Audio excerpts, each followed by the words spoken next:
գտնվում է process-ում, որովհետև մենք ունենք ավարտված դպրոցներ եւ մանկապարտեզներ եւ ընթացքում գտնվողներ, եւ այս գործընթացը մեզ տալիս է վստահություն, որ մենք ինչպես եւ պլանավորել էինք 2026-ի ավարտին կունենանք ավելի քան 300 դպրոց, 308 դպրոցներ եւ 500 մանկապարտեզներ եւ նախակրթարաններ։ Շատ մեծ թիմ աշխատում է, որպեսզի դա դառնա իրականություն։ Մեր նախարարությունը տարածքային կառավարման եւ ենթակառուցվածքների նախարարություն, քաղաքաշինության կոմիտեն, տարածքային զարգացման հիմնադրամը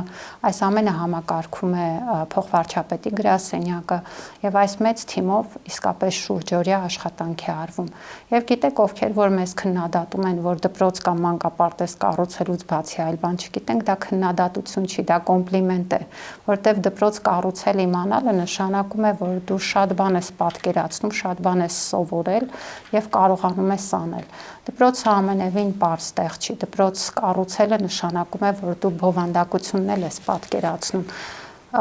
Պատկերացնում ես, որ երեխան առավոտյան մտնում է այդտեղ եւ պիտի դա լինի մի վայր, որտեղից չի ուզում գնալ տուն։